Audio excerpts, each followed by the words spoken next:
Caut-o, identific-o, cere acceptul să lucrăm cu ea și pentru ea și spune-ne cum o percepe Carmen.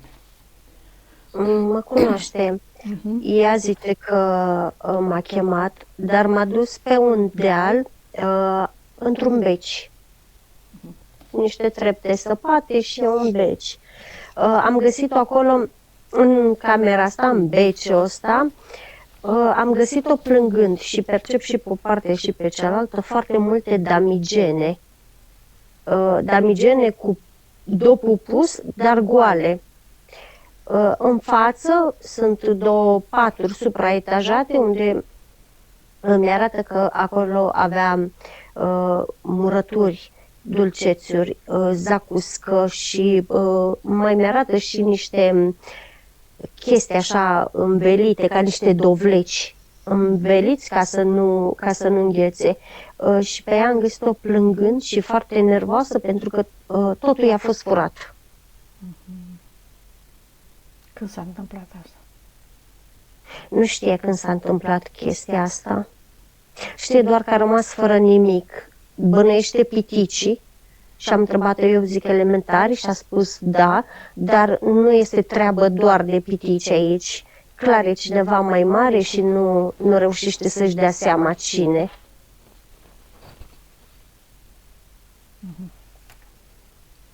Altceva? Ce mai vrea să spună? Nimic. Pentru ei e cel mai important faptul că au fost furate darurile. De unde avea toate aceste daruri? Era munca ei de o viață întreagă agonisită. Câtă energie are acolo după ce a constatat chestia asta? 89 are. Are mai degrabă sistemul emoțional comprimat, bag seamă, când întreb lucrul ăsta. Conștientizare cât are? 69. Bun. Hai să chemăm să vedem cine spune că acum alături de tine ea poate să afle cine i-a furat toate bunurile astea. Toată agoniseala ei de o viață. Se va prezenta în curând, să aibă încredere, să-și dorească, să-și propună și să cheme acum, Carmen și mental o faci, să se prezinte în fața voastră acum toți cei care au venit și și-au permis să-ți fure ție agoniseala, ca să vedem care este și cauza, să vedem și cine este, să vedem de ce. Cât număr până la Doi reptilieni. Bun. Doi reptilieni care și-au însușit darurile ei, spun, pentru că n-au mai fost plătiți. A lucrat cu ei? Da, a lucrat cu ei. Ce mi se pare puțin ciudat este că văd, le-am cerut contractele și mi-arată două foi oarecum albe, dar cu semnătura ei de desubt, dar au acolo câte un punct scris fiecare. La unui durere, la celălalt văd nervozitate în momentul când le-am retușat. Ce mai are? Mai are ceva? Ia vezi, mai are ceva? Deci exact situația cu care se confruntă ea acum, da? Furie și... Durere și nervozitate, atât. Dar ți-am zis, erau șterse, le-am retușat. Bun. Păi eu zic că ea ar trebui să accepte și să se deconecteze de aceste valori, pentru că ea, când o să-și înțeleagă foarte bine corpul și corpul energetic, o să înțeleagă că toate valorile și le poate înmulți și le poate reactiva și le poate reface fără să mai apeleze la ei, fără să mai le ceară socoteală, să elibereze, să ierte și să accepte, să ardă toate eventuale contracte, punctele care mai sunt acolo, să le șteargă cu lumina ei, care destulă, dar avea nevoie de o conștientizare a momentului respectiv în care s-a produs această situație, să accepte și să ierte. Am dreptate sau e altă soluție? Da, nu, asta e, decât că ea a început să plângă și o sperie faptul că trebuie să o ia din nou de la zero. că trebuie să reconstruiască, că trebuie să reclădească din nou, dar o face că nu are încotro. Nu are încotro și o să constate că va reface mult mai ușor și mult mai repede de acum încolo, pentru că a conștientizat și a avut înțelepciunea și tăria să ierte și să acceptă trecutul ei. Să-și caute înăuntru și să întrebe sufletul și spiritul, să-i ceară sprijin eventual, da, corpurilor ei energetice, să o ajute, să o sprijine ca să poată să-și refacă toate aceste valori. Și chiar și în sesiunea de acum își va recupera foarte multe valori. Și hai noi să mergem mai departe și să vedem dacă mai are și alte contracte Amalia. Carmen? N-au mai apărut alte contracte, acum le-a ars pe astea și spiritul meu a cerut să se arate dacă mai sunt contracte deblocate și nu, n-a mai venit nimic. În schimb, îi arătam că imediat cum a ars contractele, a apărut 2 borcane de dulceață și în 2 damigene, pe fundul damigenelor a început să se vadă vin, cum ar veni, știi? Foarte bine. Asta a făcut-o foarte mult să devină puțin, să-i se activeze puțin entuziasmul. Foarte bine. O să vadă ce ușor se lucrează în energetic, deconectată de atașamentele astea, de ambiții, de toate cele. Pentru că lucrul e mai mult, este atât de ușor încât nouă nu ne vine să credem cât de repede se realizează toate aceste daruri. Bun, hai să vedem dacă i-au mai pus ceva implanturi, dacă așa mai creat ceva blocaje, emoții. Are o curea, are un colier la gât. E un colier din pietre negre, lat. De aici și senzația, cum să spun, de aici și, vine să zic, senzația de a, parcă ceva o ciupește și o face să țipe. O face să arate nemulțumire tot timpul. Dar de fapt chestia asta îi provoacă disconfort, parcă nu are aer, parcă nu și oxigenează bine creierul, sângele, organele. Ăsta e și principalul motiv al insomniei ei. Să-l scoată și să-l ardă, dacă vrea să-și recapete somnul plăcut și odihnitor, să-l scoată, să-l arunce în focul purificator. Am întrebat-o de ce nu l-am văzut rândul trecut și mi-a spus că a primit colierul ăsta la o gradație. De la cine? De la Iahve l-a primit acum ceva mult timp înainte.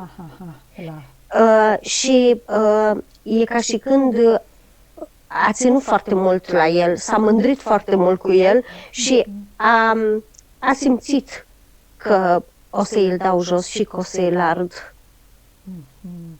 Doar că acum a fost cam supărată că i s-a furat tot. Și tocmai de aceea îmi spune că nu se mai ascunde.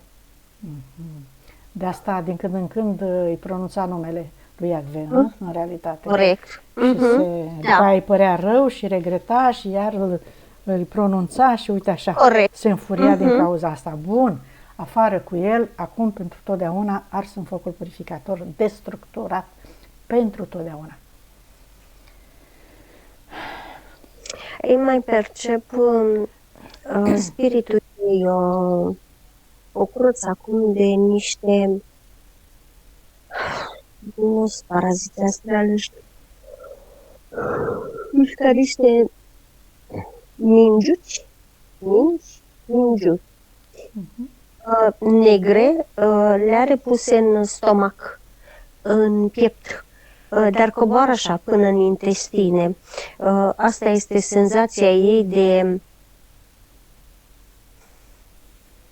nemulțumire, senzația ei de tristețe permanentă, senzația ei de neajunsuri. De acolo și golul care îl simte câteodată în piept. Toate nemulțumirile s-au strâns acolo.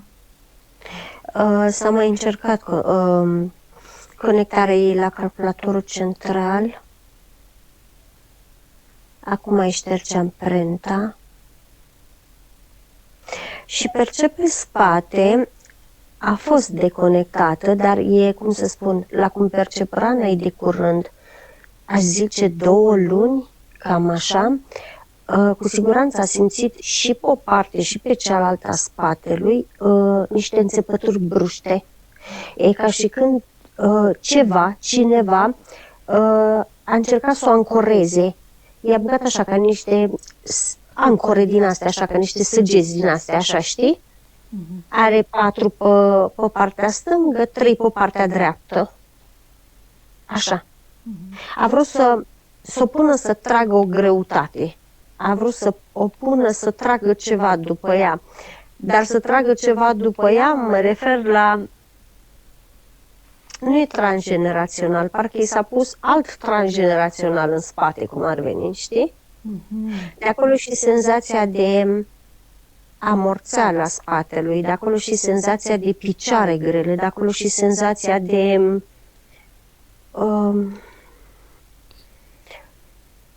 o senzație ciudată, nu știu cum să o explic, în zona coccisului. Ea zice dureri de spate. Da, Rigiditate, da.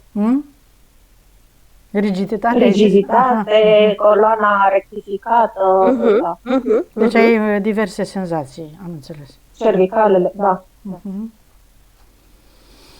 Bun, deci de aici are să trage. Hai să scoatem ce... Toată povara aia, greutatea, toate programul, orice ar fi program, implant, orice.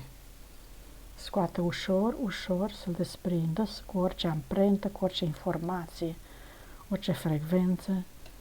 Aruncăm în focul purificator acum pentru totdeauna.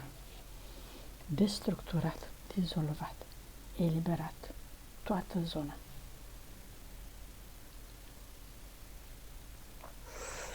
În abdomenul ei, mai precis între uter și vezica urinară, cam așa, percep ca un fel de nylon. Exact așa arată, ca un nylon din ăsta, nu chiar transparent, mai degrabă albicios. E mototolit și aruncat acolo. De acolo senzația de... E un fel de mascare a energiei ei feminine. E un fel de... reptilienii au pus-o pe asta. E un fel de a provoca conflict cu partenerul. Fie că e ăsta, fie că e altul. Conflict. Dar totodată îl ține și la distanță de ea. Da. Acum văd că el scoate, l-a conștientizat, dar tot așa, e pus de câteva luni și ăsta, nu e vechi. Pe îndoială și pe neîncredere și pe nervozitate, ca și emoție joasă au prins-o când i l-au pus. Și a simțit ca un fel de durere de burtă ca de menstruație. Atunci l-au implantat. Deci plastic înseamnă material artificial, nu natural. Deci o energie falsă. Un construct ca să poată să îi creeze discuții și probleme. Am înțeles. Ok. La genunchi mai percep ca un fel de, hai să zicem rigiditate, dar zice mai degrabă calcifiere. E frică să meargă în direcția dorită. Stă pe loc. Da. Parcă așteaptă ca direcția dorită să vină la ea. Da, pentru că nu-și rezolvase toate problemele, da. Și acum văd că îi mai scoate de la genunchi în jos, îi mai scoate foarte multă energie preluată pe picioare. Zici că a călcat prin niște noroi și noroiul ăla s-a lipit de ea. Acolo. Aici împiedică foarte mult și să facă împământarea, noroiul ăsta. Acum el coboară și percep spiritul meu că a început să-i scoată din emoții și scoate emoțiile sub formă de firișoare. Îi scoate nervozitate, durere, sacrificiu, vină, vinovăție, tristețe, melancolie, după peste tot. Predominant din ficat, inimă și stomac au fost astea. Îi scoate ură din frunte, din urechi și din inimă. Îi scoate nevorbire, îi scoate indecizie din gât, inimă, coloană vertebrală, rinichi, genunchi și călcâie. Îi scoate neputință, frica de a înainta, frica de viitor, frica de durere. Îi le scoate din uter, din splină, câteva din pancreas, din bilă și din coccis. Coccis, aș zice mai degrabă, bifurcația nervului vag. Îi scoate mândrie, îi scoate insecuritate, rezistență, jumătatea din spatea capului, gât, predominant cu ceafă, umeri, zona coloanei și a omoplaților, așa, Avea. da, și între genunchi și călcâie partea asta, cum se numește, a piciorului, gambă, gambă. Da. Genunchi și călcâie, da.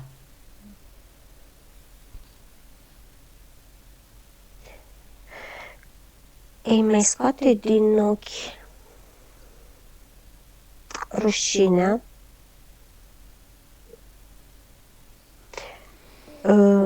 micimea, inferioritatea, supărarea,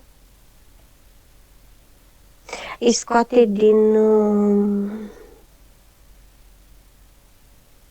din frunte umilința, aglomerația, insomnia. Frunte, capul pieptului, ovare, rinichi. Și acum percep că el le schimbă.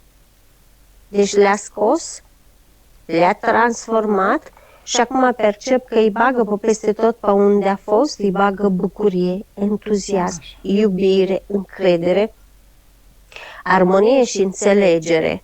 Și văd că pe astea îi le duplică, zic bine? Da, mulțește. Așa. Dublează-le. Da. Și îi le reinstalează, umple toate golurile de unde le-a scos. Super. Uite, deja După peste tot, după peste tot, după peste tot. Și am întrebat eu, dar de ce le duplicați?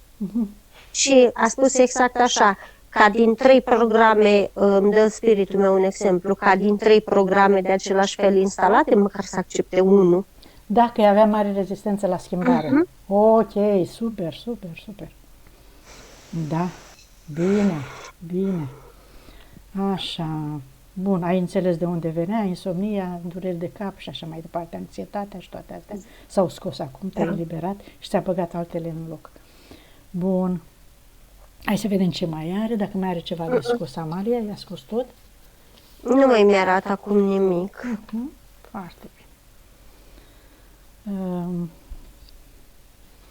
Spune, spiritul ei a spus exact așa, nu este genul cu care să lucrezi mult dintr-o dată, tocmai de aceea per total acum este foarte bine, la capacitatea asta la care este acum este foarte bine, pentru că a avut destule traume în foarte multe vieți, încât ea nu acceptă mult dintr-o dată, ei trebuie să-i dai puțin ca să poată să simtă, să asimileze, să așeze. Da, da, da.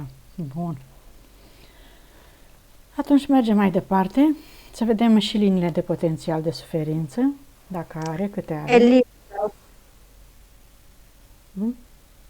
Pe lipsă. Pe lipsă, da. Cu asta se confruntă, să curețe bine, să elibereze linia de potențial. Toate acest program, toate aceste informații, toată această vibrație joasă, să o curețe, să o șteargă și să-și proiecteze acum, karma, să-ți proiectezi un serviciu compatibil cu tine, benefic, satisfăcător, mulțumitor, din toate punctele de vedere, inclusiv financiar, să te înțelegi, să vină către tine sau tu către jobul compatibil, perfect compatibil cu tine. Și tot ce-ți mai dorești, înțelegere cu soțul, cu copilul,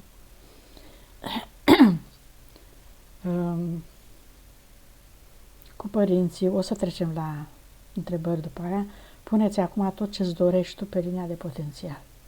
Și între timp, Amalia, o deconectezi de egregoare, conștiințe colective, astrale inferioare, entități și câmpurile lor.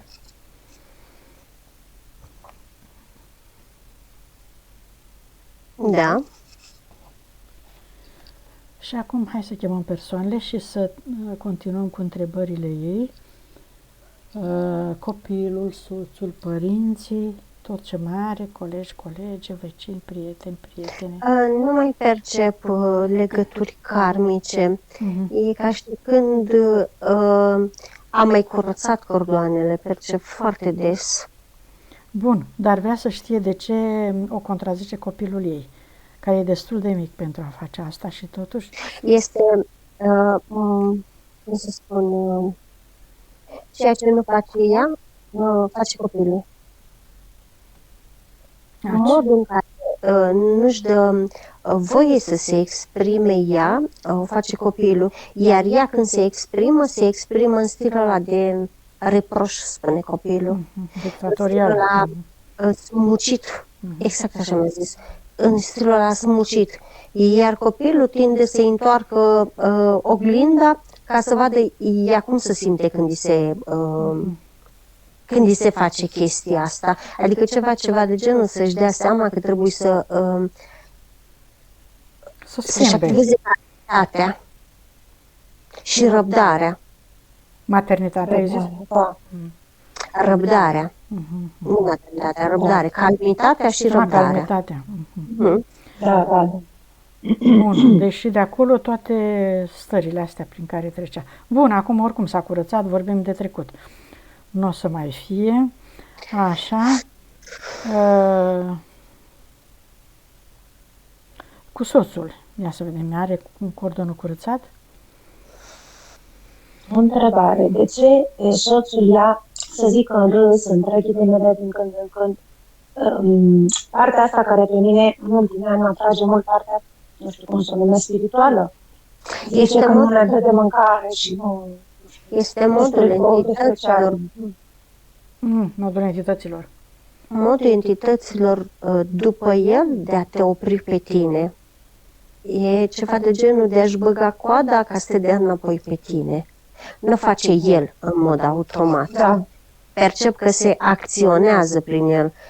E ca și când entitățile din spatele lui te ia în zefleme ca să-ți producă frică ție sau devalorizare ca să te oprești. Și să te întorci la ce gândeai înainte, la conceptele pe care le aveai. Și cearta aia mare care a avut-o atunci după... Toate entitățile după el au făcut tot posibilul, percep, să o scadă vibrațional. Și au reușit, desigur că... Vibrația și frecvența ei de după sesiune le-au creat foarte mult disconfortul lor. Ceea ce n-a reușit să-i facă ei s-au răzbunat pe el, am perceput, pentru că în perioada aia l-am perceput având ca foarte multe conflicte sau foarte multe pierderi, nu neapărat pierderi financiare, cât mai degrabă pierderi de cuvinte, pierderi de prieteni, pierderi de idei, care au adus de nemulțumire.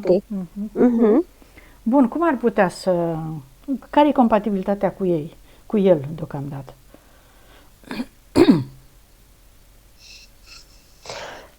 Că dacă el e așa, are așa o încărcătură, să fie foarte, destul de greu ei. Îmi oscilează de la 58 la 68. E oscilația asta. Păi el cum îl vezi? Cum percepe? Ce șanse are să înțeleagă? E și cam să se în lumea lui deconecteze? el. El ar putea să se schimbe la cum percep eu aici situația, el ar putea să se schimbe în momentul în care ea își va lua atenția după el. El hrănește, Să nu-i mai pese satură de comportamentul lui, nu? Să lase. el satură de energie pe el și astfel încât el din energetic își ia tot ce trebuie. El în fizic, el nu mai trebuie să presteze nimic față de ea. Ca să înțeleagă ea prin reacțiile ei de joasă vibrație față de el, își ia el energia, da? Corect. Prin felul în care se manifestă. Prin modul la cât se gândește că el nu face, că nu ajută, că nu o susține, că nu iubește, că țipă la ea, că prin grijile astea care le face, ei dă foarte multă energie lui. Iar el primind energie, e ca și când el e sătul de energie, în fizic el se îndepărtează de ea sau își vede propriul interes. Eventual o bazocorește. Da, sub influența entităților. Deci ea acum, ca să se înțeleagă cu el și ca să-l facă pe el să nu-i mai dea atâta energie, ca să-l facă pe el să presteze afecțiune față de ea sau băgare de seamă față de ea trebuie să se gândească numai la ea și la copil. Să-l trateze cam cu indiferență, cum zicem noi. Corect. Cu maximă indiferență, pentru că pe el nu-l văd întors. Deci el e față în față cu ea, ceea ce e un lucru foarte bun. Deci trebuie aplicat un șoc. Corect, asta înseamnă că el nu vrea să se despartă de ea. El are dreptate când spune că nu vrea să se despartă de ea, ținând cont că este față în față, adică nu-l văd nici măcar în lateral să zică, să gândește, să nu știu ce. Nu, el e față în față cu ea, aici e greșeala ei. Bun. Dar ea are nevoie în fizic de el. Da. Asta o scade pe ea vibrațional. Asta o face pe ea să tragă foarte mult către el. Dar dacă mă întrebi ca și iubire sinceră între ei, în energetic, există. În energetic aș tinde să cred mai mult că el are mai multă către ea. Okay. În energetic e destul de nepăsătoare față de el. Dar ți-am zis, stă față în față, ceea ce înseamnă că asta nu e despărțire. Clar. Ok, pe măsură ce o să se lucreze și ea și o să reușească să se mențină, mai se schimbă lucrurile, vedem.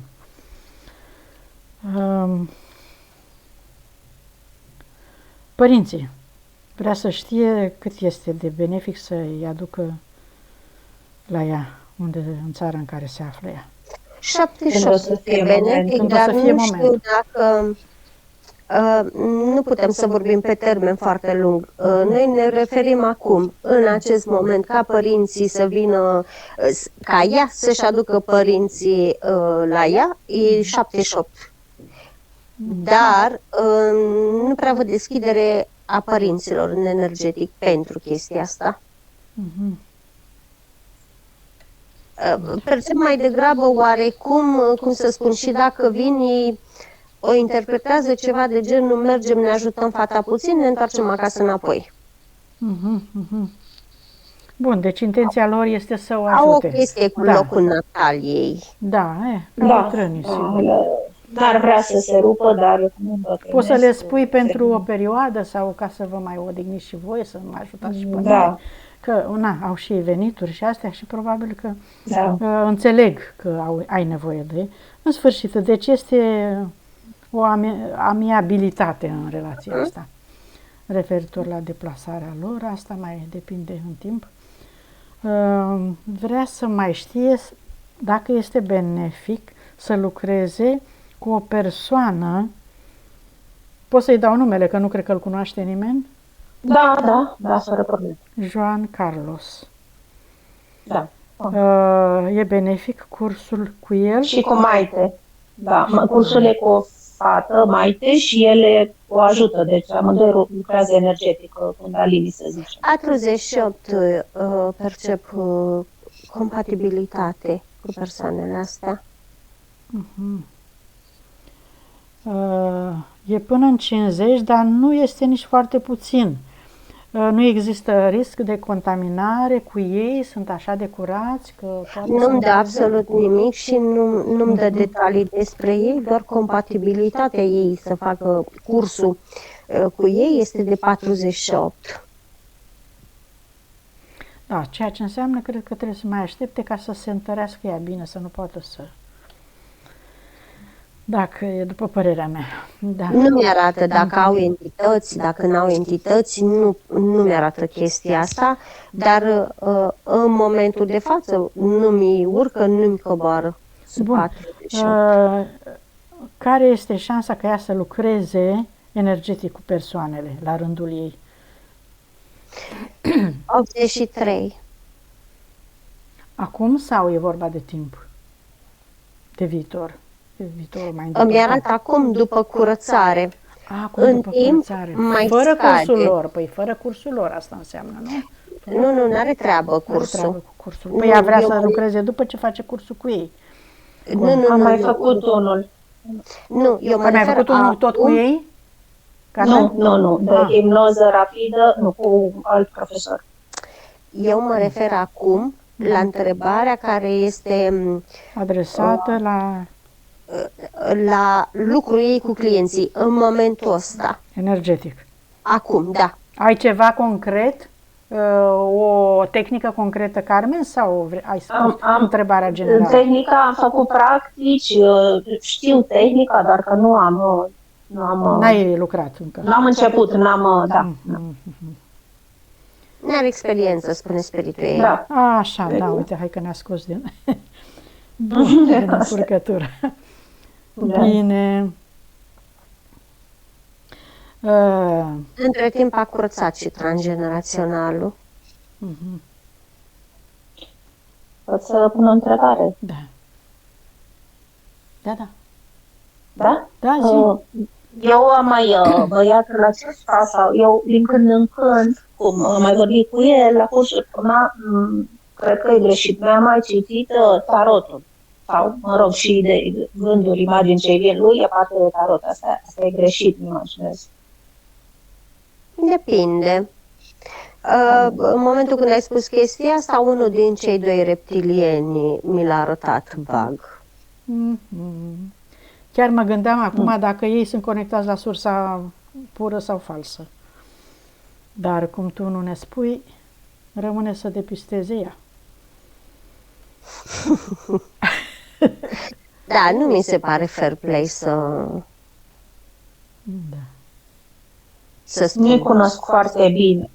Nu-i cunosc foarte bine, doar așa, de câteva ori să nici pe ea, nici pe el.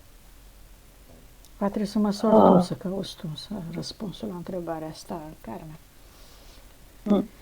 Pare rău. De ce văd în mintea mea acolo, mai la distanță, un tip de reptilian? Nu știu dacă... Păi probabil e ăsta pe care... Dar tot de la început a dispărut și acum iarăși a apărut imagine așa.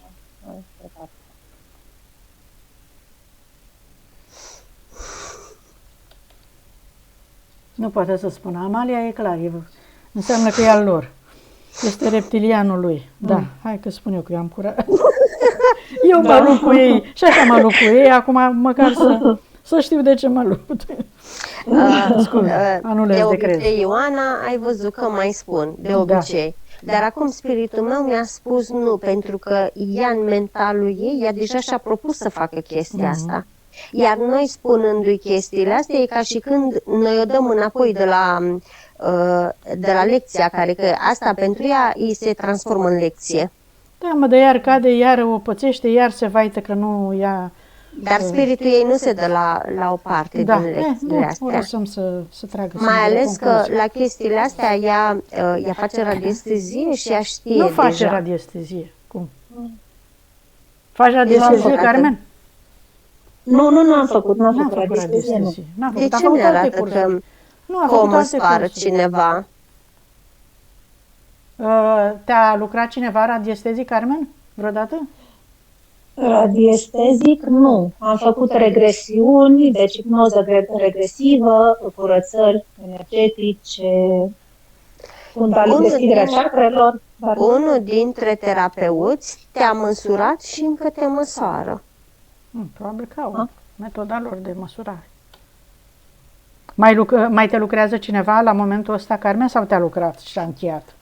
nu m-am mai văzut acum de o lună jumătate, 2 luni. Deci proaspăt ai fost Ai văzut? măsurată. Lună jumate, 2 luni. Corect. Da. Da. Bine. Hai să vedem dacă mai era conectat. A tăiat legăturile, cordoanele cu toții, da? Da. Să vedem dacă mai era conectată cu sursa pură și cu pământul. Energia pură a pământului. Cu pământul nu, cu sursa pură s-a mai conectat din când în când. Are amprentă oarecum proaspătă. Da. Hai să și le împrospăteze. Când eu mă conectez, Da. când eu mă conectez în mintea mea, în spiritul meu cu sursa, așa cum o văd eu, mă conectez de adevăratele sau reușesc să o fac? Tocmai ți-am spus, da. Câteodată, da? Câteodată. Da. Dar nu tot timpul. Adică nu, cum să spun, nu menții fluxul, conexiunea continuă. Da. Da, să nu-ți faci griji, să nu te învinovățești pentru asta, că se întâmplă și la case mai mari. Stai liniștită. Că nu mereu putem să ținem. Mai ales când ne scade vibrația, când avem anumite piedici. Bun. Hai să-i facem conexiunea cu... Vrei să-ți percepi spiritul? L-ai făcut rândul trecut, la prima sesiune, Carmen? Nu l-am perceput, nu. Hai, nu am făcut. Hai, aș vrea.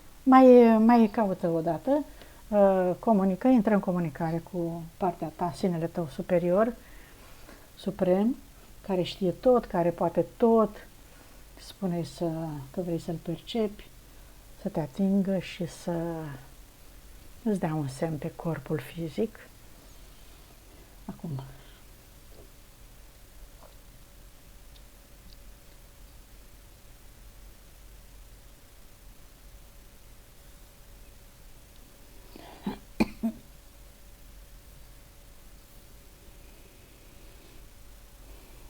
Hai, între timp să-i facem conexiunea cu energia pură a pământului.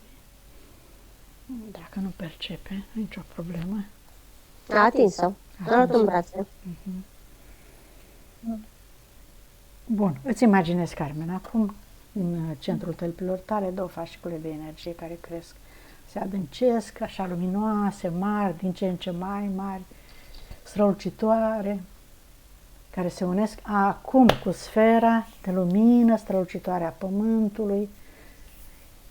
Te conectezi cu iubire și recunoștință, te umpli de această energie, de putere, de iubire, de încredere în tine. Da, mulțumești pentru susținere și te întorci până în creștetul capului și te vizualizezi plină de această frecvență, de această strălucire în tot corpul tău, în toate celulele tale, până în creștetul capului. Mulțumești spiritului tău acum și îl rogi să te conecteze cu energia pură a sursei și conștiința universală pe frecvența pe care tu ai venit la întrupare și pe acest drum, spune să-ți cauți matricea originală cu toate valorile, calitățile, capacitățile tale, că îți dorești foarte mult să le folosești, să fii prezentă, să le conștientizezi și să te exprimi prin ele în experiența asta. Și te întorci înapoi, te unești cu energia sufletului tău și îți activezi toate memoriile și puterea inimii. Accepti și integrezi energia masculină cu energia feminină. Integrarea celor 3 părți, suflet, spirit, minte. În cap. Hai, te rog, Amalia, să-i reglăm și emisferele dreapta cu stânga, să vedem dacă mai e vreun dezechilibru acolo, să-și se îmbrățișeze, să-și propună, îți propui în gând Carmen, să comunici dreapta cu stânga, să simți, să percepi, să le folosești amândouă părțile, atât raționalul cât și percepția, să fii limpede, să ai gândire clară, să scoți orice amprentă a programelor greșite din trecut, orice amprentă rămasă ascunsă pe undeva, o elimini cu toată voința ta acum. Să folosești voința, este butonul cheie pe care să-l folosești ori de câte ori vrei să mai scoți ceva, întâi zici, am voință, vreau, știu că pot. Și după aceea inspiri, expiri și scoți tot ce ai de scos. Așa, circuitele energetice, chakrele, le reorganizând după formă, mărime, culoare, să funcționeze la întreaga capacitate pentru a aproviziona cu energie toate celulele, toate organele ei, tot corpul ei și extindem energia până în câmpurile ei, acolo unde din nou dăm comanda să se reorganizeze după formă, mărime, culoare, astfel încât să se stabilizeze câmpurile ei, să șteargă și de acolo orice amprentă a trecutului, a programelor după care a funcționat până acum, să șteargă cu putere și cu voință tot și să constituie câmpurile ei protecție totală și permanentă de acum încolo. Da. Acum extindem și la casă, curățăm casa, tot ce aparține ei și mașina. Doar tu umbli cu ea? Sau? Amândoi, da. Bun, partea ta, curățăm. Și în casă la fel, doar partea ei îi curăță și închide un portal. Foarte bine, curăță bine, dă și tu, Carmen, cu ocazia asta. Să înveți, să experimentezi, curăță bine, cu frecvența așa, îți imaginezi cum cureți toți pereții, acolo unde ți aparține energia ta, toată ștergi, toate negreala, toate vibrațiile joase, toate gândurile, cuvintele amprentate acolo, în pereți, în obiecte, pe sus, pe jos, în tot spațiul tău, oriunde te deplasezi tu, și la servici, pe drum, și la mașină, și peste tot pe unde te duci. Bine. Robinetul abundenței, văd că el era deblocat doar jumătate și acum văd că el dă la o parte cu calmitatea. Are o chestie, e calm acum, e relaxat acum, e fără frică acum. Păi da, vine soțul și o întărâtă. E cu încredere în ea acum, e așa trebuie să rămână. Așa trebuie să rămână, da. Pot? Copilul se comportă cum e starea ei interioară. Aici e ușor de gestionat. Iar la soț trebuie să nu-l bagi în seamă. La fel, trebuie să iei prințesa, iei regina. E importantă. Când începe vreunul dintre ei, tu rapid îți iei atenția de la ei și o pui în centrul pieptului tău, Carmen. Și conștientizezi starea în care ești și zici, sunt calmă, sunt liniștită, sunt relaxată, mă iubesc, mă respect și mă protejez de toate atacurile. Așa, mai ai nu, stai că n-am terminat. Cât la sută s-a recuperat energia sufletului? 100%. Conștientizare, cât a făcut? 89%, dar îmi coboară la 84%. Da, sigur, o să mai coboare. Metabolizare, câte zile? 4. Mai ai întrebări, Carmen? Neadumeriri? Eu am urmărit toate sau s-a răspuns la toate întrebările? Da, nu, doar ce aș putea îmbunătăți eu ca sănătatea mea fizică, să zicem, sau plante, pastile, sport, să fie mai bună, din ce în ce mai bună. Tu luai pastile pentru insomnie, ziceai, da? Da, mă refer la vitamine, sport, nu știu ce aș putea face ca... O plimbare, în primul rând, la ei... Mi-a venit gimnastică, sport, ceva mișcare, da. Mers în natură mi arată spiritul. e foarte important pentru ea mersul în natură, să, cum să spun, odată cu conecteze. natura, chiar dacă e iarnă, copacii emit frecvențe. Trebuie să intre puțin pe terapia asta frecvențială. A naturii pure, da. Corect, iar chestia asta îi relaxează și sistemul nervos în fizic foarte mult, mi-arată foarte mult. Plus Și că ajută doarme și bine, să da. doarmă. Da. Am simțit, când ajung în natură, deodată e ca și cum mă relaxez interior, mi se schimbă starea total. Da, mai ales că tu vrei să lucrezi cu energia, deci ai mare nevoie să te relaxezi. Da. Bine, fetelor. Cum te simți? Da, Carmen, spune-ne dacă ai simțit vreo schimbare după ce am... Mă simt relaxată. Acum și liniștită și mai ușoară, mai grea? un zâmbet interior. Mai ușoară, relaxată, da. Bine, ne dai acceptul de publicare? Da. Bine, mulțumim frumos, rămâi acolo, vă Vă deconectați. mulțumesc. Da. Mulțumesc și eu. Vă deconectați de toți și toate. Închidem toate portalele, toate legăturile, ștergem tot. Pe unde am trecut, toate urmele, tot spațiul, câmpul de lucru, îl curățăm.